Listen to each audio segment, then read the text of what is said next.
भागवत भगवान के चरणों में वंदन।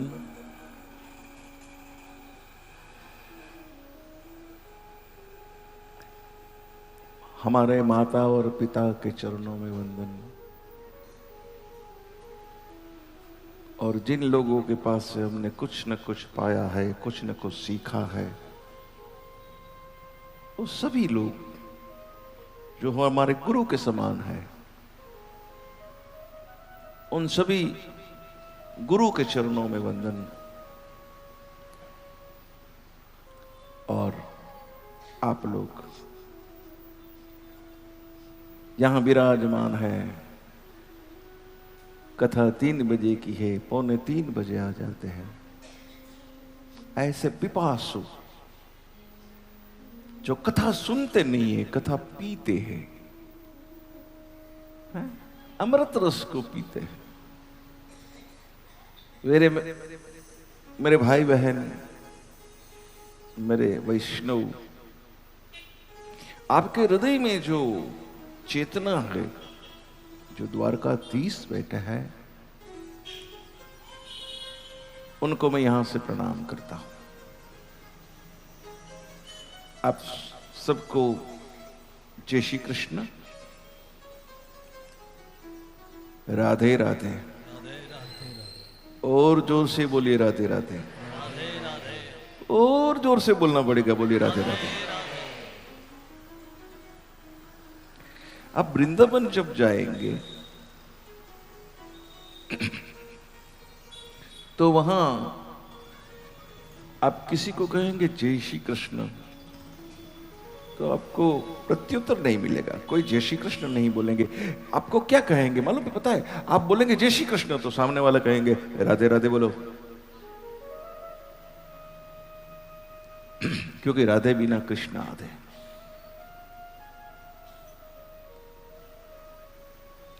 वैसे आज की चौथे दिन की कथा हमारे मुख्य यजमान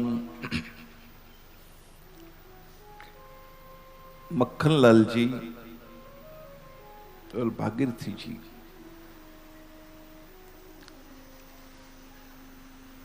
त्रिबेल परिवार,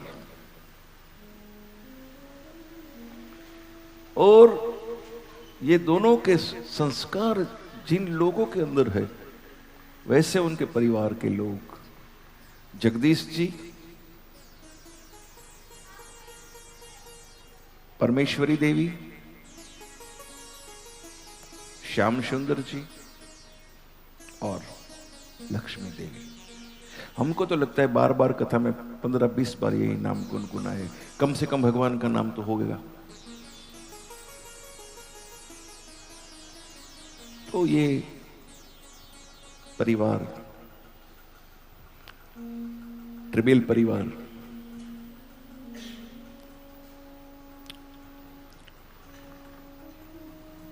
इस कथा के मुख्य यजमान है। अधिक मास में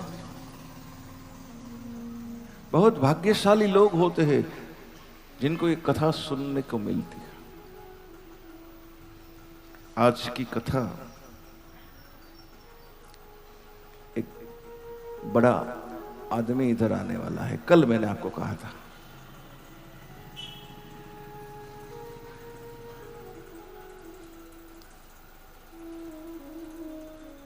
पता दे दिया है हमने उसको। अभी तो आप बोलेंगे कहां कहां रहते हैं, शायद आप पूछेंगे कि कहां रहते हैं। आपने संदेशा कहां भेजा? बिलेश्वरा ने कहा। वो कहां से आएंगे? मथुरा से आएंगे, वृंदावन से आएंगे, या द्वारका से आएंगे? अरे भाई, कहीं से भी नहीं आएंगे। ये तो सर्व खलविदम ब्रह्म, हर जगह वही है, चारों ओर है। कहां वो नहीं है, आप मुझे बताइए। हाँ? दूध में आपको दिखाऊं, कांच का गिलास है, दूध मैंने आपको दिखाया और मैंने आपको पूछा क्या इसमें मक्खन है? आपको मक्खन दिखता है? तो आप क्या बोलेंगे? नहीं दिखता है। लेकिन प्रमाण तो है कि दूध में मक्खन है कि नहीं? तो दूध में जैसे मक्खन है दिखता नहीं है, ऐसे परमात्मा इस संसार में हर जगह है, लेकिन वो दिखता नहीं है। उनको देखने के लिए हमें दिव्य दृष्टि की जरूरत है। अगर वो परमात्मा दिव्य दृष्टि हमें प्रदान करे तो ही हम परमात्मा को देख सकते हैं। इसके लिए दृष्टि चाहिए।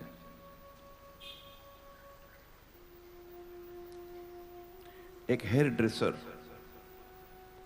गुजराती में जेने आनंद कहवाय, हजाम, एक ग्राहक की सेव बना रहा था, बाल काट रहा था और बहुत बातें कर रहा था। तो उससे बाल काटते काटते उनके कस्टमर को कहा कि इस दुनिया में भगवान नहीं है। 2-3 बार बोला कि भगवान नहीं है, भगवान नहीं है। वो कस्टमर सुनता रहा, कुछ नहीं बोला, सब खत्म हो गया। दुकान के बाहर निकला और जरा थोड़ा आगे गया तो एक आदमी ऐसा देखा, लंबी लंबी दाढ़ी, बड़े बड़े बाल, मैले कपड़े। उसको पकड़ के उनकी दुकान पे लाया और वो हजाम को कहा, देख दोस्त, इस दुनिया में हजाम नहीं है, हेयर ड्रेसर नहीं है। बोला, मैं तो हूं। अरे मैं कहता हूं इस दुनिया में कहीं हजाम है ही नहीं, बाल काटने वाला इस दुनिया में है ही नहीं। अरे बोला, मैं तो हूं, मैंने अभी आपके बाल काटे, सेव बनाई, आपको मैं नहीं दिखता? तो कस्टमर ने कहा कि भैया,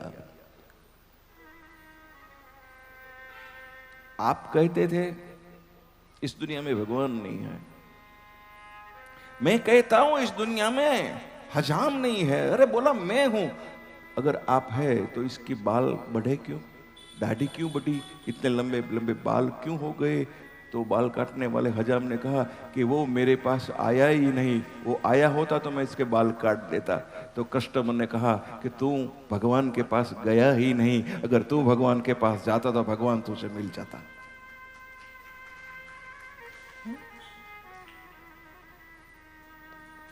भगवान को ढूंढना पड़ता है। जिनकी आंखों में आंसू और पांव में छाले होंगे, वही कन्हैया तुझे ढूंढने वाले होंगे।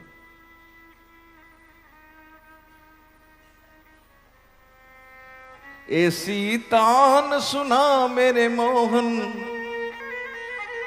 मैं नाचू तू गा सवरिया। ऐसी तान सुना सावरिया, ऐसी तान सुना। तो प्रहलाद ने कहा, ईश्वर सर्वत्र विराजमान है, ईश्वर कहां नहीं है? नामदेव जी साधु तो चलता भरा जंगल से जा रहे थे, तो फिर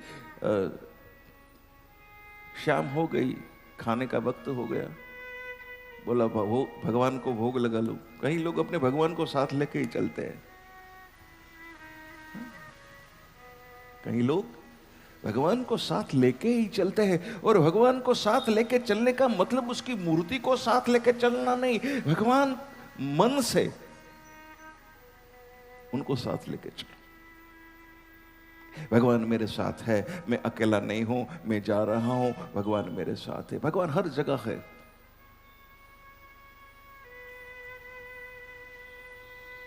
भगवान कहां नहीं है? लेकिन हम लोग बहुत स्वार्थी हैं।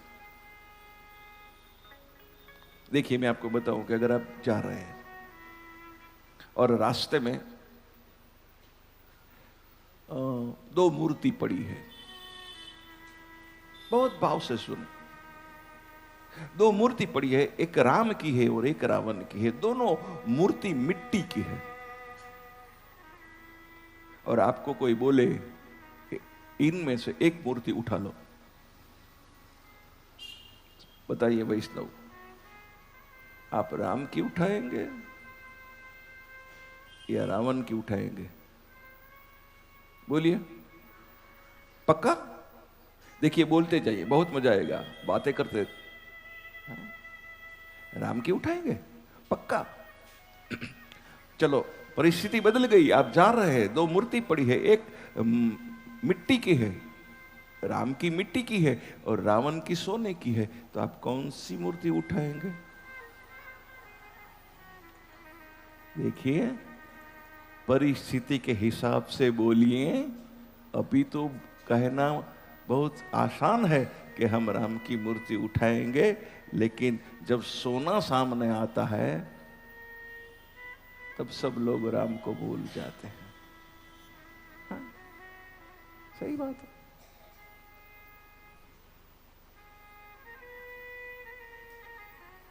एक गुरुजी ने अपने 3 शिष्यों से बुलाया। पहला एक शिष्य बुलाकर कहा कि अगर आपको पैसे के भरा हुआ बैग मिल जाए तो आप क्या करेंगे? तो वो शिष्य ने कहा कि गुरुजी, अगर पैसे से भरा बैग मुझे जो मिल जाए तो वो बैग में जिनका भी है, जो उसका मालिक है, वहां तक जाऊंगा, उसे पहुंचा दूंगा। सुनिए भाव से, वैष्णवो सुनो। अगर वो नहीं मिला तो थाने में जाऊंगा और वहां किसका है ये? तो गुरु ने मन में कहा, ये हलकट है। दूसरे शिष्य को बुलाया कि आपको पैसे से भरा हुआ बैग मिले तो आप क्या करेंगे?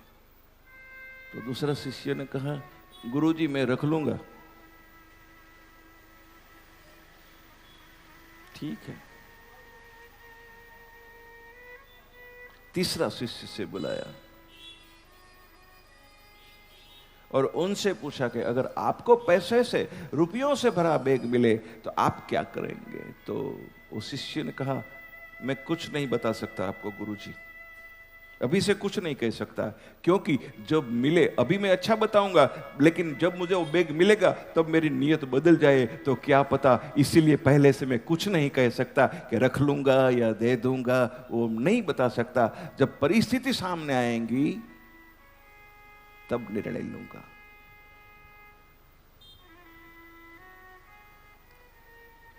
तो भगवान कहाँ नहीं है? हर जगह भगवान है। आप सोचते हो कि गुरु जी क्या हिंदी में कथा करने वाले हैं, ऐसा सोच रहे हो? लेकिन हमारे जगदीश जी परिवार, सब मक्खनलाल जी के परिवार सब थोड़ा बहुत कहा था कि भैया हिंदी में भी थोड़ा बहुत कथा सुना देना। तो हमने सोचा है, यजमान है,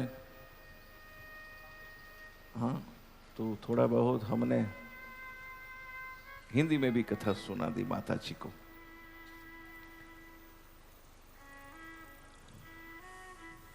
और माता जी की आज्ञा तो हर बेटों को पालन करना ही चाहिए। माँ है, माँ को खुश करो।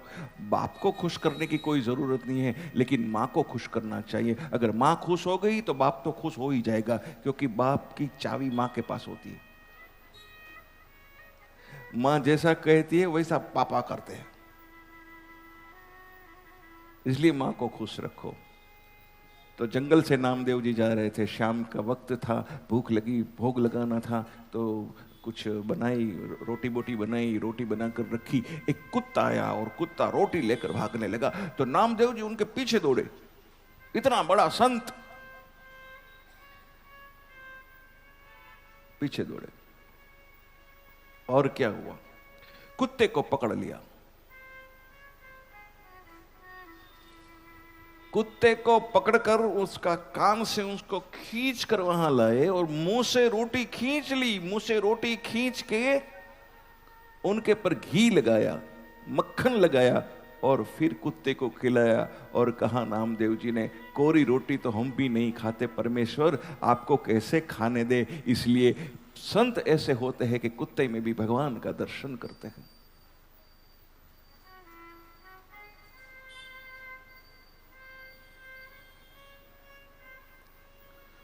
दूसरा भगवान कहाँ है? कहाँ है? हर जगह भगवान है। अगर आप देख पाए तो आपके माता और पिता दोनों में भगवान है। हाँ? भगवान कहते हैं कि आप मंदिर न जा सको। भगवान कहते हैं कि आप मंदिर न जा सको तो आपके माता और पिता के पैर को छू लेना, उसमें मैं ही समाया हुआ हूं, मेरा ही रूप है। अगर माँ बाप का पैर छू लिए, घर से निकलते वक्त मूरत मत देखो, लेकिन आपकी माँ की सूरत देखकर निकला करो, आपके सब काम हो जाएंगे।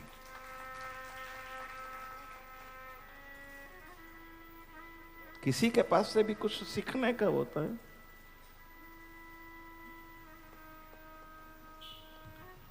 एक बार दिन में मां को पूछो कि मां क्या हाल है, तू सिर्फ मां से पूछ, तू सिर्फ मां से पूछ कि मां कैसी है, सिर्फ मां से पूछ तो उसे मिल गया सब कुछ। वैसे मैं मां और बाप के बारे में बहुत कुछ बता सकता हूं, लेकिन मुझे समय के साथ चलना है। तो भगवान शिव जी उमा से कहते हैं, उमा, एक चौपाई में कहा है कि उमा भगवान हर जगह है।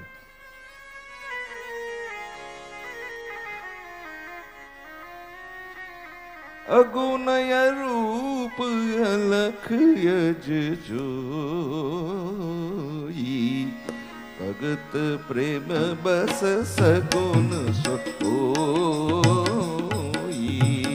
श्री राम जय जय राम, श्री राम जय जय राम।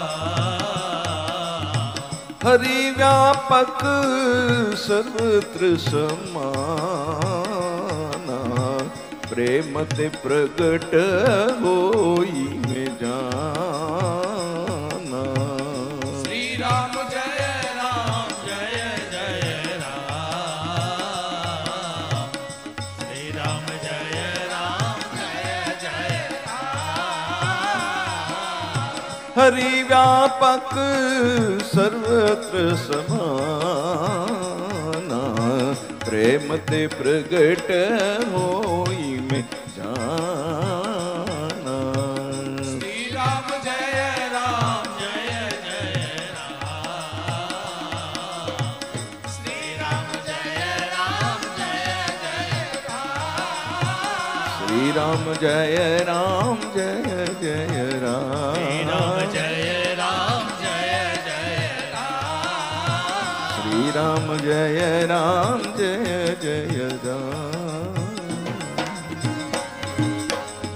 भगवान शिव कहे छे हरि व्यापक सर्वत्र समाना, प्रेम ते प्रगट होई में जाना। भगवान ने प्रगटावा माटे, भगवान ने जोवा माटे प्रेमनी जरूर छे।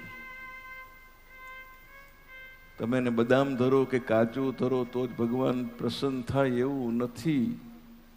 હા, ખીલીને ખુખારા દિયા પરસુ में पतरी, सजन तू घणरो तो असांजी संपत अतरी। एम के एक मीठानी काकरी तमे भगवान ने आम धरो ने क्यों के सजन तू घणरो तो संपत्ति अतरी। खिलीने खुखारा दिया परसों में पतरी, सजन तू घणरो तो असांजी संपत। ए भगवान मारी पासे अटलू छे, आनी पास आनाथी मारी पासे काई नहीं, कुछ नहीं है मेरे पास।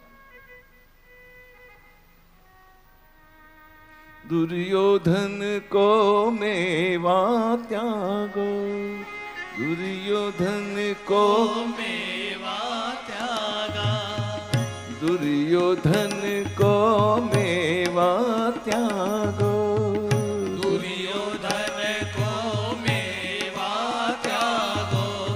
भाजी विदुर घेर खाई रे, सबसे ऊंची प्रेम प्रेम सगाई सबसे ऊंची प्रेम सगाई सबसे ऊंची प्रेम सगाई सबसे ऊंची प्रेम सगाई। દુર્યોધન કો મેવા થાકો ભગવાન સંતિ કરવાને માટે જાય છે। कौरव से प्रार्थना करते और कुछ नहीं, 5 गांव दे दो। बोला नहीं, दुर्योधन ने कहा कुछ नहीं देंगे। दुर्योधन कहे भगवान भोग बनाया है, प्रसाद लेकर जाइए। भगवान नहीं रुके, वहां विदुर के घर गए, उनकी भाजी खाई। तो भगवान मेवा नहीं चाहिए भगवान को, मिश्री नहीं चाहिए भगवान को, मक्खन नहीं चाहिए भगवान को। और भगवान को मक्खन लगाना भी नहीं कभी। कई लोग खिलाते हैं और कई लोग भगवान को मक्खन लगाते हैं। मक्खन लगाने का मतलब समझ गए ना? झूठ बोलते, ये दे दे तो ये करूंगा, ये दे दे तो ये करूंगा, इसको मक्खन लगाया बोलते।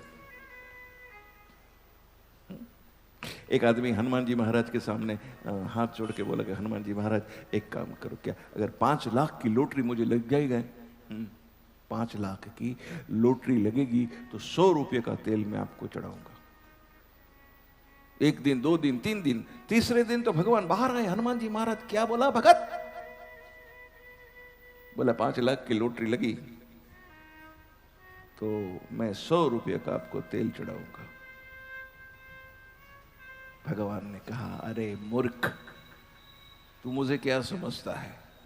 तुझे मैं 5 लाख रुपया दूं और तो उनमें से तू मुझे 100 का तेल चढ़ाए, तो एक काम ना करूं, 5 लाख रुपए का तेल खरीद कर बड़ा हौज बनाकर मैं ही अंदर ना स्नान ना करूं?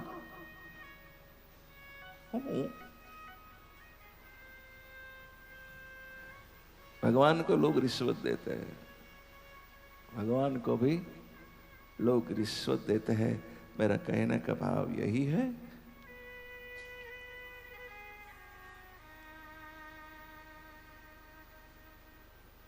सेवा करो, भगवान हर जगह है।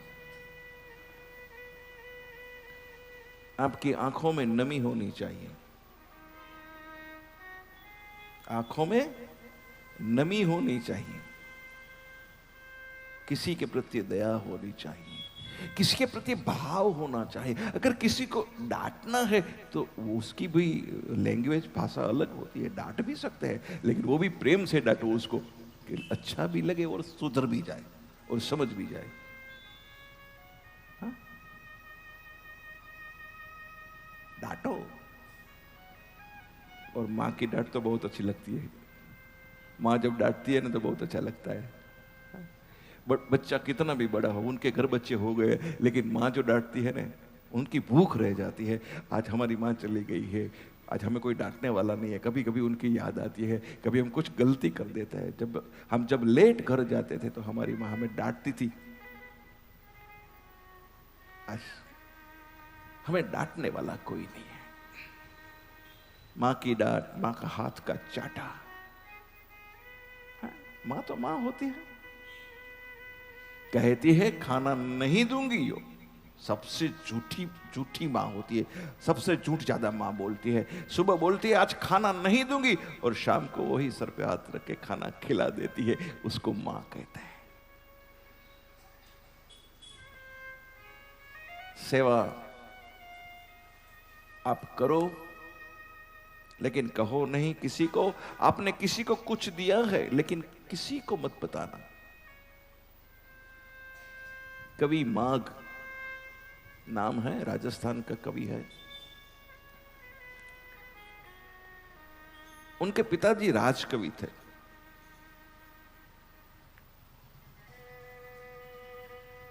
तो बाप को तो बेटे की चिंता रहती है।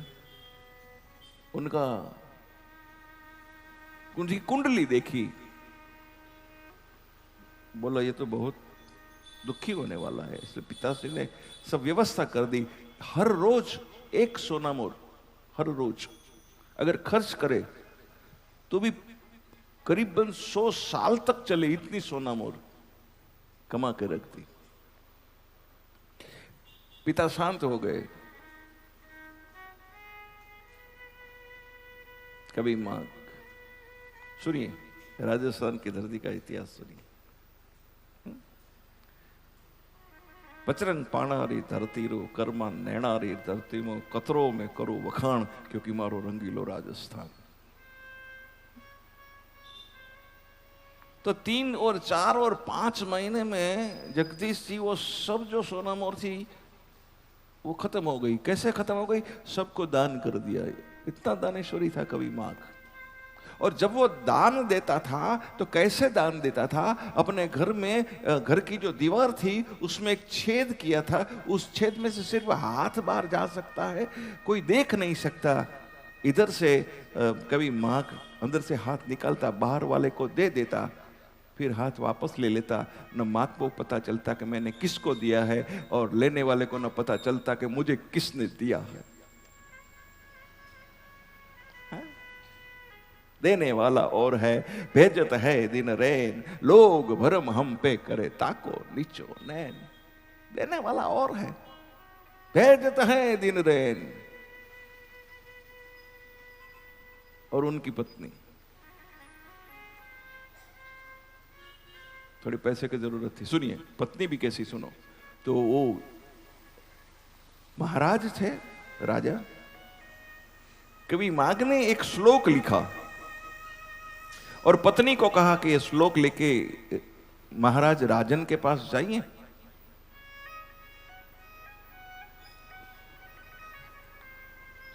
कवि माघ की पत्नी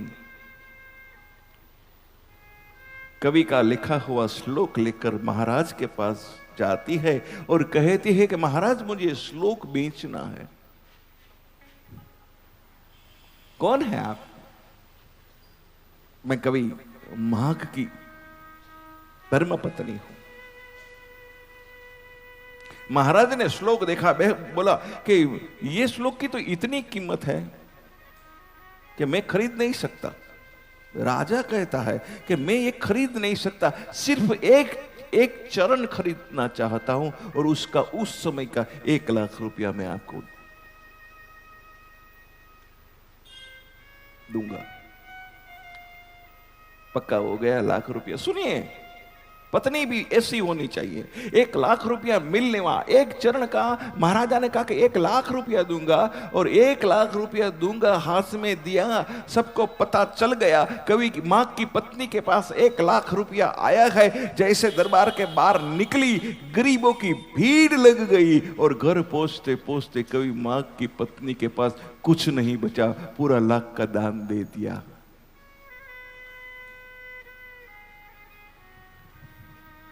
सही बात तो अभी सुनिए।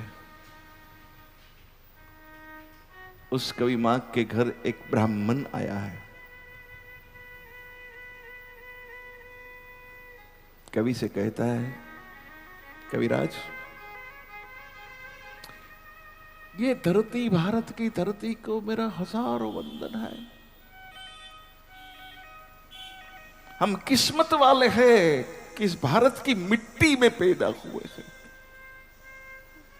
हर रोज भगवान से कहो कि जन्म जन्म हमें भारत की मिट्टी मिले, जन्म जन्म हमें वृंदावन मिले, जन्म जन्म हमें गोकुल मिले।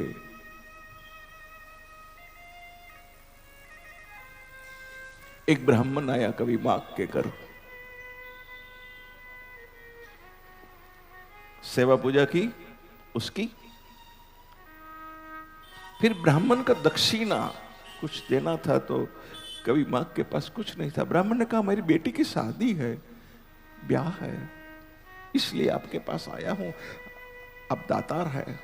फिर कवि माघ के पास तो कुछ नहीं था, तो उसको पता चला कि मेरी पत्नी के 2 बैंगन अलमारी में पड़े हैं। तो कवि अलमारी खोल के एक बैंगन लेकर उपदेव को दिया, ले जाइए आपकी बेटी की शादी हो जाएगी। फिर खाना खाया, सुबह में ब्राह्मण चलने लगा, तब कवि मां की पत्नी बाहर निकली, महाराज इधर आइए। सुनिए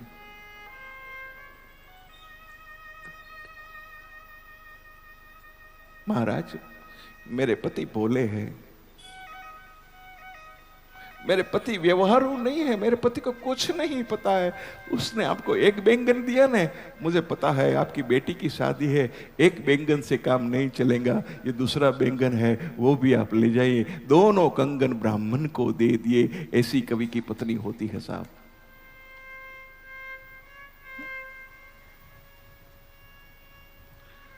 आइए थोड़ा नाम स्मरण करें और फिर गुजराती में हम आपको सुनाएंगे, कभी कभी हिंदी भी ले लेंगे।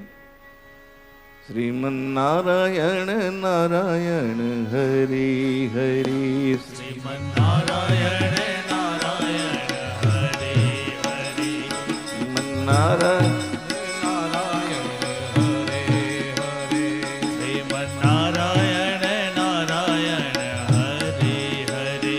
तेरी लीला सबसे न्यारी न्यारी हरे हरे, तेरी लीला सबसे न्यारी न्यारी हरे हरे। श्रीमन नारायण नारायण हरे हरे, श्रीमन नारायण नारायण हरे हरे।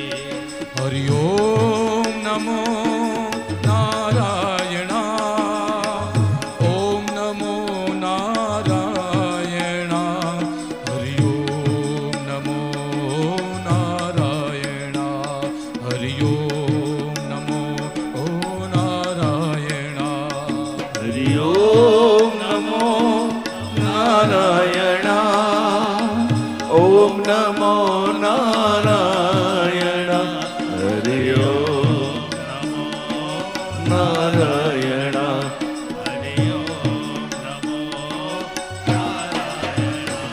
कोई पूछ्યું કે ભગવાનનો ખોરાક શું છે, ભગવાન શું ખાય છે? कौन कहते हैं कि भगवान खाते नहीं?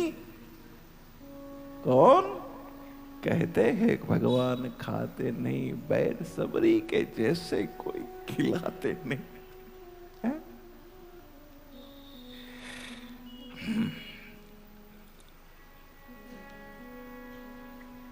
નામદેવ 5 વર્ષની ઉંમર. હવે હું બધા પ્રસંગ એકદમ શોર્ટમાં આપને કહીશ. અને 5 વર્ષની ઉંમર નામદેવના પિતાને બહાર જવાનું થયું ને ઠાકોરજીની ઘરમાં સેવા. અને નામદેવને કીધું કે બેટા કાલે સેવા તું કરી લેજે, હું નહીં.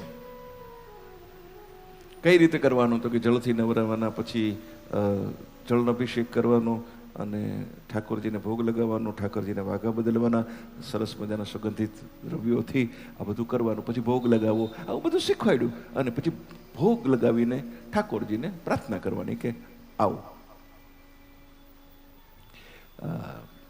પિતાશ્રી તો કહી ગયા, સાચું કહું ને, તમારે રોજ સવારના પરમાં ઉઠીને એક કામ કરવાનું. તમારા ઘરમાં 2 થી 3 વર્ષનું નાનું બાળક હોય ને, તો રોજ એના 2 પગે આમ કરીને હાથ માથે અડાડવાના, રોજ એને પગે લાગવાનું. તમારું ઘરનું બાળક છે ને, એ ભગવાનનું સ્વરૂપ છે, એટલું યાદ રાખજો. જ્યાં સુધી માણસ સમજણો નથી થતો, જ્યાં સુધી માણસને પોતાના સ્વાર્થની ખબર નથી ને, ત્યાં સુધી જ, જે દિવસે માણસને સ્વાર્થની ખબર પડી જાય, રોજ પગે લાગજો. તમારા ઘરમાં નાનું બાળક હોય તો એને, હું મારા દીકરાની નાનકડી દીકરી છે, હું અહીં આવું ને એટલે હું એને પાસે બોલાવું કે તું મારી માં, એટલે તરત, હજી તો 2.5 વર્ષની છે, એટલે હું કહું કે તું મારી માં, એટલે તરત મારા માથા પર હાથ મૂકીને મને આશીર્વાદ આપે. કથા કલવા જાય છે, કથા કલવા આપે, કે તું આ કથા કલવા જાય. વરી એની માએ પાછું ઇંગ્લિશ શીખવાડ્યું છે, એટલે હું એમ કહું કથા કલવા જાઉં છું, એટલે મને કે બેસ્ટ લક. પણ બેસ્ટ લક શીખવાડતા પહેલા એની માએ એને જય શ્રી કૃષ્ણ બોલતા પહેલા શીખવાડ્યું છે, એટલું યાદ રાખજો. એને ગાયત્રી મંત્ર પહેલા શીખવાડ્યો છે, એટલું યાદ રાખજો. અમારા ઘરની સેવાની માલિકોરી 1.5 વર્ષની હતી ત્યારથી નાનકડી ખાટલી જેવું રાખી અને પૂજા કરે, એની માને બાજુમાં બેસવાડવાનું અમે રાખ્યું છે, એટલું યાદ રાખજો. એના હાથે નાનકડું પરમાત્માને તિલક લાલાને કરવાનું રાખ્યું છે, એટલું યાદ રાખજો. ટેવ બાળકને પાડો.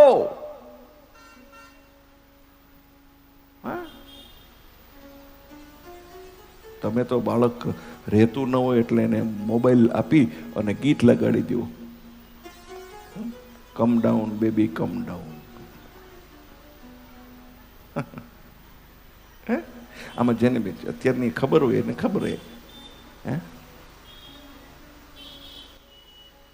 તમારા બાળકને સોનાની પેન આપો, પણ એની પેનથી શું લખવાડો ને એ પણ તમારા બાળકને તમે શીખવાડો. આપો સોનાની પેન, મને કોઈ વાંધો નથી, પણ એને બતાવો કે સોનાની પેનથી શું લખાય. નામદેવ પિતા ગયા છે, પિતા આજ્ઞા છે ભગવાનની પૂજા કરવાની છે. બીજે સવારનું પ્રાતઃકાળ સુરત થયો છે, ભગવાનના મંદિરની માલિકો નામદેવ બેસી ગયા છે. નામદેવ બેસીને ભગવાનને યમુના જળમાં કેસર કોળી સ્નાન કરાવું, સામળા હળવે હાથે અંગો લૂછી લાડ લડાવું. હા, સરસ મજાના ભગવાનને તિલક કર્યું, વાઘા બનાવ્યા, પછી બનાવી ખીર. પછી ભગવાનને કહે છે, જમવા પધારો મહારાજ રે મારી પ્રેમની થા.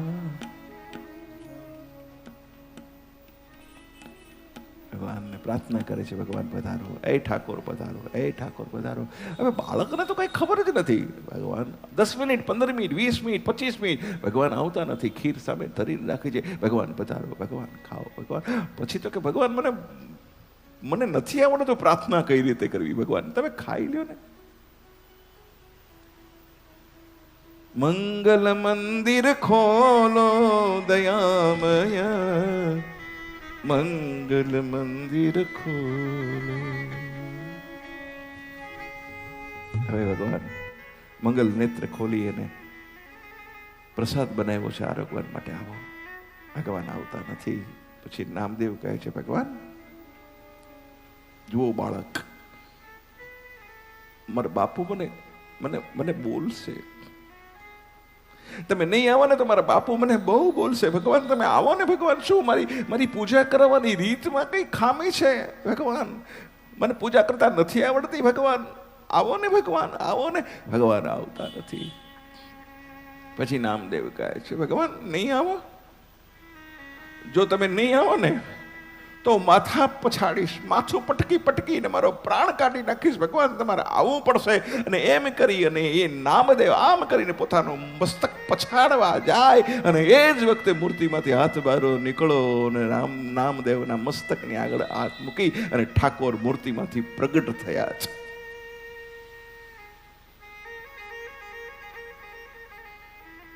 ખીર ખાઈશ. ભગવાન એકલા એકલા ખાઈ જશો? મને નહીં આપો, મને ભૂખ લાગી છે. 5 વર્ષના નામદેવને ખોળાની માલિકો બેસાડીને ભગવાન ખીર ખવડાવે છે. ભગવાન ખીર ખવડાવી અંતર ધ્યાન થયા છે. ઉતાવળમાં ખીર ખાટી છે, ભગવાનના હોઠ ઉપર ખીર ચોટી છે. બીજે દિવસે પિતા આવીને કહે છે, બેટા નામદેવ પૂજા કરી? હા બાપુ કરી. બાપુ બરાબર કરી, પણ બાપુ ભગવાન આવતા નહોતા. મેં બહુ પ્રાર્થના કરી, મેં બહુ કીધું ભગવાન આવો આવો આવો, પણ ભગવાન નહોતા આવતા. પછી તો મેં બાપુ એવું કીધું કે હે ભગવાન તમે નહીં આવો ને તો માથું પછાડીને પ્રાણ કાઢી નાખીશ. હું બાપુ આવું કીધું ને, અને જેવું માથું પછાડવા ગયો ને ત્યારે મૂર્તિમાંથી ભગવાન બહાર આવ્યા. હા બાપુ બહાર આવ્યા. પછી બાપુ એને ખીર ખાધી, પછી મને ખોળામાં બેસાડીને એને ખીર ખવડાવી. એમ બાપુ પ્રમાણ છે, તમારે જોવું છે આવો. મંદિરમાં જોયું તો લાલાના મોઢા ઉપર ખીર ચોટી થી નામદેવના પિતાની આંખમાં દડ દડ દડ દડ દડ દડ દડ આંસુની ધાર થઈ રડે છે. બેટા હું 12 વર્ષથી પૂજા કરું છું, પણ મને ઠાકોરજીએ કોઈ દી દર્શન નથી દીધા. મારું અંતર હજી શુદ્ધ નથી થયું, મારી પ્રાર્થના હજી એના દરબારમાં મંજૂર નથી થઈ, કારણ કે હું ક્યાંક દોષી છું, ક્યાંક ને ક્યાંક હું પાપી છું. બેટા આજ તારા હિસાબે મને ભગવાનનું દર્શન થયું છે.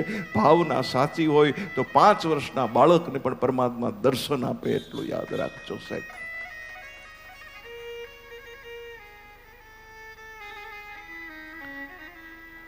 બસ ભગવાનનું નામ સ્મરણ કરો.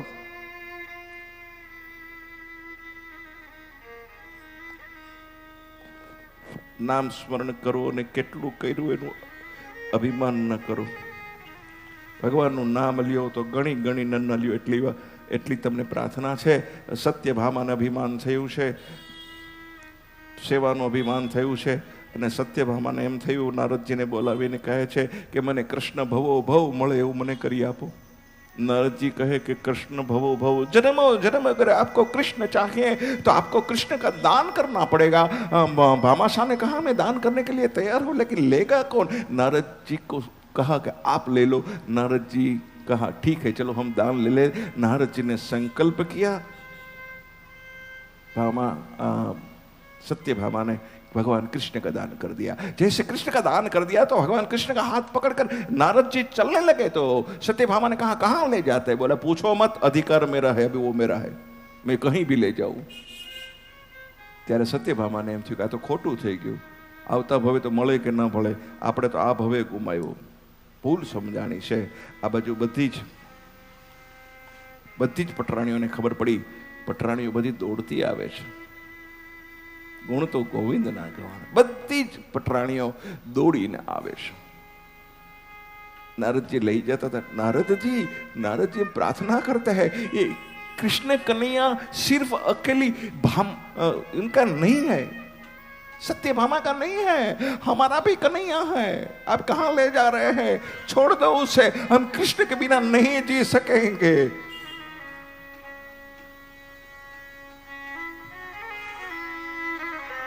छोड़ दो कोई रास्ता. बोला दान कर दिया, अब वापस नहीं मिलेगा. एक वस्तु याद रखो, ब्राह्मण ने दान आप्या पछी दान पाछू न लेशो एना जेवुं बहु मोटू पापे कोई नथी, एटલું याद रखो. घणा आप्या पछी पाछू मांगी લે. मारे 2 नोट ચોટી गई थी, ले अरे तारी तो 1 नोट पाછી આપી દો. खूब दान आपजो ब्राह्मणोने. हो भाई आ अधिक मासमां एमां અમાસનો દિવસ આવશે, એક દિવસો આ દાનના દિવસો છે, એટલું યાદ રાખજો. બ્રાહ્મણને ખૂબ રાજી કરજો બાપ.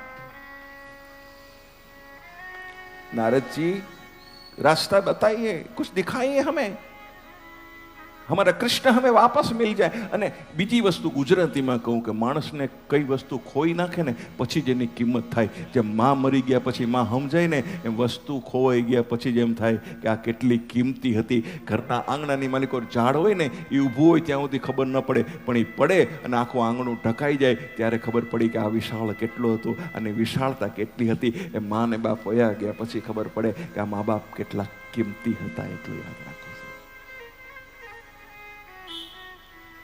तो नारद जी कहे छे कि एक काम करो, आनो भारोभार मने सोनू आपो तो आपो. जल्दी कहूं छू. एक पल्लड़े में, एक पल्ले में भगवान कृष्ण, दूसरे पल्ले में सभी पटरानी आपने स्वर्ण अलंकार जेवर जर जवेरात सब डालने लगी. क्या हुआ? कृष्ण का पल्ला नीचे रहा, उठा ही नहीं. सब करके जितने भी जेवर थे, જેટલા દાગીના હતા, જેટલું હતું બધી 1,000 રાણીઓની પાસે દાગીના હતા, એ બધા આ ત્રાજવાની માલિકો મૂક્યા. પણ કૃષ્ણનું ત્રાજવું નીચું ને નીચું રહીએ. सबने बोला क्या करे, अब क्या करे? बोला चलो एक काम करो, रुक्मणी से पूछे. रुक्मणी के पास गए, रुक्मणी से प्रार्थना की कि भगवान कृष्ण को नारद जी ले जा रहे हैं और कहते हैं कि सोना चाहिए, अगर इतना सोना मिल जाएगा तो हम कृष्ण को छोड़ देंगे. અને रुक्मणी આવે છે. આ બાજુ સોનાનો ઢગલો છે, એક ત્રાજવાની માલિકો, એકમાં કૃષ્ણ બેઠા છે, કૃષ્ણનું ત્રાજવું નીચે છે અને रुक्मणी જુએ છે ને. ભગવાન रुक्मणीની સામે જોઈને મંદ મંદ મુસ્કાન કરે છે. જેના ઉપર બહુ પ્રેમ હોય ને, સાંભળી જાઓ, એ તો આંખના ઈશારે બધું થઈ જાય વાતો, એને કઈ બોલવું ન પડે. જે લોકોને 2 જણાને બહુ પ્રેમ હોય ને, ઇંગ્લિશમાં શું કે છે? ફર્સ્ટ સાઇટ લવ. પહેલી નજરનો પ્રેમ ઊંડા ઉતરી જાય કે પાછા બહાર ન નીકળી શકે. रुक्मणी ने देखा कृष्ण को, कृष्ण मंद मंद मुस्कान.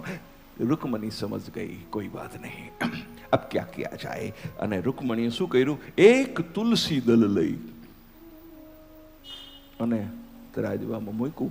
જેવું તુલસી દલ ત્રાજવામાં મૂક્યું એટલે તુલસી દલ વાળું તલ મૂક્યું જે ત્રાજવામાં, એ ત્રાજવું નીચું આવી ગયું, કૃષ્ણનું ત્રાજવું ઉપર થઈ ગયું.